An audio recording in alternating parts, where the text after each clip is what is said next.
एक ऐसा महापुरुष, महामानव, महान नेता, महान व्यक्ति जो अपने बेटे बेटी पोते पोती परिवारजन संगे संबंधी के नाम पर वसीयतनामा न लिखकर उत्तराधिकारी बनाकर किसी और के नाम लिख दिया। ऐसा महान काम करने के लिए अपने सारे उम्र के कमाई का धन संपत्ति को बिना स्वार्थ के बेझिझक दूसरे को वसीयतनामा लिख दिया। उस महान इंसान कौन है? किस काम के लिए उन्होंने वसीयतनामा लिखा और किसके नाम पर वसीयतनामा लिखा? आइए जानते हैं। जैसे आप इसकी पूरे कहानी को जानेंगे आपको गर्व महसूस होगा। वीडियो में अंत तक जरूर बने रहें। तो चलें वीडियो को स्टार्ट करते हैं। के अम्बेडकराइट यूट्यूब चैनल में आप सभी का स्वागत है। जय भीम। बाबा साहेब डॉक्टर भीमराव अंबेडकर अमेरिका में रहे। कोलंबिया विश्वविद्यालय से उन्होंने एमए किया और पीएचडी की उपाधि अर्जित की। वहीं पर उन्होंने निग्रो लोगों के लिए कार्य करने वाले श्री विलियम लाइट गैरिसन के जीवन संघर्ष को पढ़ा था। उन्होंने निग्रो लोगों के लिए अपने सारे स्वार्थों का बलिदान दिया था। निग्रो गुलामों के मालिकों ने उन्हें मारने अथवा उनकी हत्या करने का कई बार षड्यंत्र किया था। यही नहीं, उन्हें लाखों डॉलर देकर खरीदने को प्रयत्न भी किया गया था, किंतु वो बिके नहीं और अपने ध्येय से डिगे नहीं। उनके सहयोगियों ने उनके घर और उनके छापे खाने को जलाकर भस्म कर दिया। उनके पैरों को बांधकर मरे हुए कुत्ते की भांति उन्हें बाजार में घसीट घसीट कर उनका प्रदर्शन किया गया था। इस पर भी निग्रो लोगों के उद्धार कार्य को करने से विचलित नहीं हुए। वो निग्रो जाति में पैदा नहीं हुए थे, बल्कि अमेरिका के गोरे थे। उस गोरे अमेरिकन ने जो सेवा निग्रो लोगों के उत्थान के लिए की है वह पूरी की पूरी इतिहासबद्ध है। उन्होंने लिबरेट के नाम से तत्कालीन एक साप्ताहिक पत्र प्रकाशित किया था। अपने विरोधियों और आलोचना करने वाले को संबोधित करते हुए उस पत्र के मुख्य पृष्ठ पर छापा गया। उसका अनुवाद इस प्रकार करते हैं। मेरा विरोध आप क्यों करते हैं? निग्रो लोगों की गुलामी से मुक्त कराना हर मानव का कर्तव्य होना चाहिए। इस संबंध में लिखना या बोलना मेरा कर्तव्य है। सच्चाई के दर्शन कराना मेरे जीवन का परम ध्येय है। मैं अपने इस कार्य के लिए किसी से दया की भीख नहीं मांगता। सच्चाई हर समय कष्टदायी होती है। इसकी चरितार्थता में मैं कोई दया माया की भीख नहीं चाहता। इस मामले में मैं कोई उद्धार भावना भी नहीं अपनाना चाहता।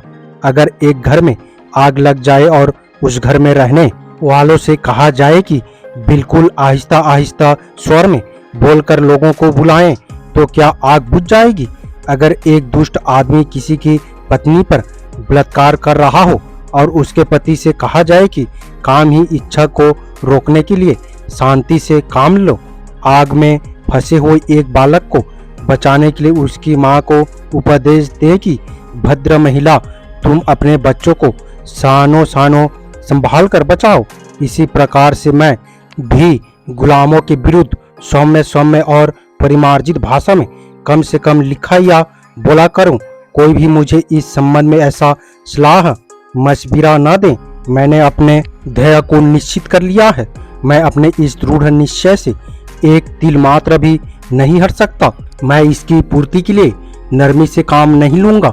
मैं किसी पर दया दिखाने वाला नहीं हूँ, किसी को क्षमा नहीं करूंगा। मैं जो कुछ कहता हूँ, लिखता हूँ, गरजता हूँ, वो दसों दिशाओं में गुंजायमान होता रहेगा। उसे तुमको सुनना ही पड़ेगा। जो कुछ गैरिसन ने कहा वह बाबा साहेब पर भी घटित होता है।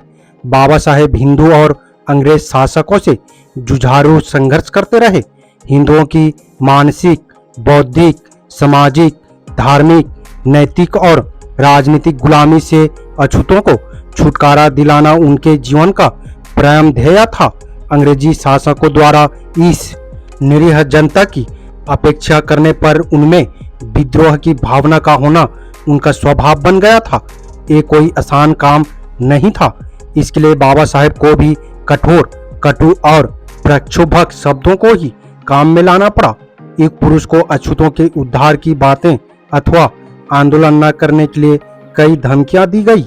उन्हें 1925 में अमरावती में, 1927 में महाड़ में, 1930 में नासिक में और 1932 में गांधी जी के महत्वपूर्ण आमरण अनशन के दिनों में पूना में धमकियां दी गई। उन्हें जान से मारने की यही नहीं, सन 1937 में तो निर्वाचन के विजय जुलूस में उन पर असफल कातिलाना आक्रमण भी किया गया और उनके घर राजगृह हिंदू कॉलोनी दादर बम्बई को अग्नि से जलाने का भी प्रयत्न किया गया। बाबा साहेब ने दादर बम्बई में कोहिनूर मिल के समीप भारत भूषण प्रिंटिंग प्रेस खोला था। उसे हिंदुओं ने 2 बार 1937 और 1942 में जलाया था। इसी प्रेस में जनता और प्रबुद्ध भारत साप्ताहिक पत्र छापे जाते थे। अब भी वह press Gokuldas pasta road Dadar में मौजूद है। डॉक्टर जॉनसन की अमर वाणी है, मैं तुम्हें तर्कों से समझा सकता हूँ किंतु उसे समझने की शक्ति नहीं दे सकता। I can provide you with argument but I can not provide you with understanding. इसे बाबा साहेब सदा याद रखते थे। बाबा साहेब डॉक्टर भीमराव अंबेडकर को विश्वास हो गया था कि किसी दिन उनका खून भी कर दिया जाएगा, इसलिए उन्होंने सन 1934 में ही एक उत्तराधिकार पत्र यानी वसीयतनामा तैयार किया। उसकी एक प्रति कर्मवीर दादा साहेब श्री बी के गायकवाड़ भूतपूर्व एमपी नासिक के पास सुरक्षित रखी। उसमें उन्होंने लिखा था, मेरे बाद अस्पृश्यों का आंदोलन जारी रखा जाए। अगर आप लोगों को धन की आवश्यकता हो तो दादर में बने हुए 2 घरों में से एक घर को बेच देना।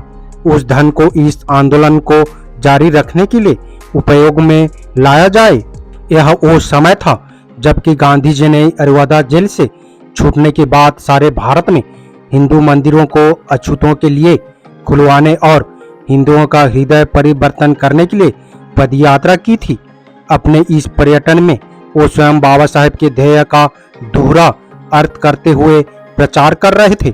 अछूतों की समस्या को केवल ब्राह्मणी मंदिरों को पटों को खुलवाकर हल करने का आडंबर रच रहे थे। यह स्वाभाविक था कि ब्राह्मणी वृत्ति वाले बाबा साहेब को जान से मारने की धमकियां रोज दिया करते थे। इस दिस्ता पत्र वसीयत को लिखने के बाद वो 6 दिसंबर 1956 तक जीवित रहे।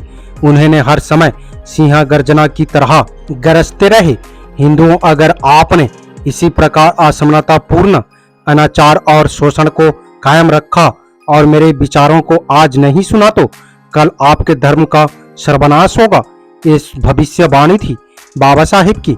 उन्होंने 1947 से 1949 के काल में भारतीय संविधान की संरचना करने हिंदू धर्म के अमानवीय सिद्धांतों के स्थान पर समता, स्वतंत्रता, न्याय और बंधुत्व यानी भाईचारे को राष्ट्रीय लोक व्यवहार का आधार बनाया। बाबा साहेब ने जीवन भर रूढ़िवादी कट्टर ब्राह्मणवादियों को अपने सूतर्कों से उनके दोषों के संबंध में समझाया, लेकिन उन्हें समझाने की शक्ति नहीं दे सके। सभी मानवों में अपनी अपनी समझ की शक्ति होती है, लेकिन किसी लोक महापुरुष की सही समझाने वाली बातों को समझने की शक्ति मुश्किल से ही आती है। बाबा साहेब ने अपने परिवर्तन से 21 वर्ष पूर्ण बताया था कि ब्राह्मणवादी अपने को सुधारें और अपनी संतानें को सुखी बनाएं, लेकिन उन्होंने कभी सुना और समझा नहीं। उल्टे बाबा साहेब के पद पर कांटे ही बिछाते रहे, लेकिन उन्होंने कभी प्रतिशोध की भावना को पैदा न करके सबकी भलाई और देश तथा राष्ट्र के उत्थान के लिए सम्यक संघर्ष को जारी रखा। अंत में मनुस्मृति और इस्लामी शरीयत के स्थान पर भारतीय संविधान को दिया, जिसमें सारे भारतवासियों के कल्याण के लिए हित और सुख के प्रावधानों का समावेश है। बाबा साहेब द्वारा एक सुंदर लिखा हुआ कविता है।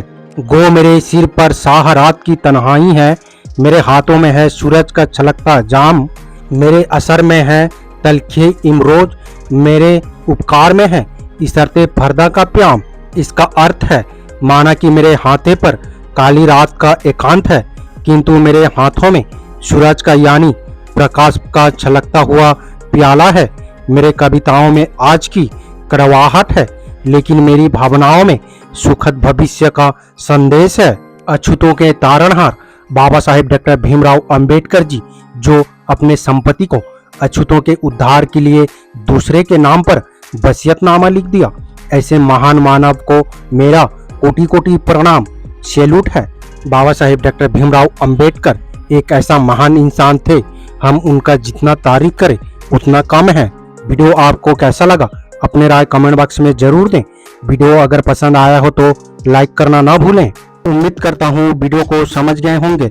अगर समझ गए हैं तो अपने परिवारजनों को, दोस्तों को, मूल्य राशि, SC ST OBC Bahujan Samaj को शेयर जरूर करें ताकि उन्हें भी पता चल सके, जानकारी हो सके।